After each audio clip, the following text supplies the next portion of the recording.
ضلع جہلم کی تحصیل دینہ جی T road پر واقع ہونے کی وجہ سے موٹر وے پولیس پر ذمہ داریاں بڑھ جاتی ہیں، جس میں زیادہ اہم ٹریفک سپیڈ کو کنٹرول کرنے کے لیے باقاعدگی سے کیمرہ سپیڈ چیکنگ کرنا،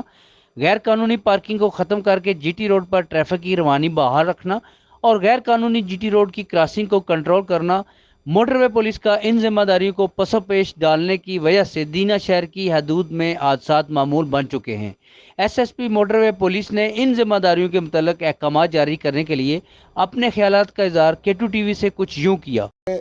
پیڈسٹرین برج جو ہے اس کے لیے ہم NHA کو لکھ چکے ہیں، یہاں پہ ریکوائرمنٹ ہے اور یہاں پہ ایک برج جو ہے وہ بنایا جائے جس سے موٹر سائیکل ریمپ کی فیسلٹی بھی ہو، بائیکرز بھی اس برج سے روڈ کو کراس کر سکیں اور پیدل لوگ بھی سیف ہو کے کراس کریں۔ جہاں تک آپ نے کہا نو پارکنگ، یہ بالکل ایک ایشو ہے اور اس پہ ہم انفورسمنٹ بھی کر رہے ہیں، وہاں پہ چلاننگ بھی کرتے ہیں، لوگوں کو بریف بھی کر رہے ہیں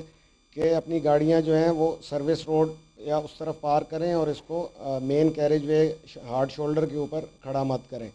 تو ہم نے اپنی ڈپلائمنٹ بھی وہاں پہ کی ہوئی ہے، مزید سپیڈ چیکنگ کا بھی ہمارا پلان ہے اور اس میں ہم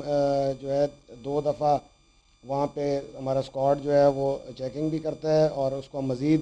کر رہے ہیں مؤثر کہ اس کو انشور کریں کہ رش آورز جو ہیں اسپیشلی اس دوران وہاں پہ سپیڈ چیکنگ ہو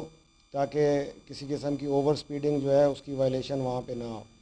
موٹر سائیکل جو کراس آپ بات کر رہے ہیں، یہاں پہ بیچ میں جو گرل لگی ہوئی ہے، جو آئرن گرل ہے، وہ جگہ جگہ سے ٹوٹ چکی ہے، توڑ دی گئی ہے یا ٹوٹ گئی ہے۔ اس کے بارے میں بھی ہم نے ساری ڈیٹیل رپورٹ NHA کو بھیجی ہوئی ہے کہ اس کو ریپیئر کیا جائے، بلکہ پریفریبلی یہ بہتر ہے کہ یہاں پہ اس کو کنکریٹ بلاک سے جو نیو جرسی بیریئر ہے اس سے تھرو آؤٹ اس کو بند کر دیا جائے تاکہ یہاں سے کسی قسم کی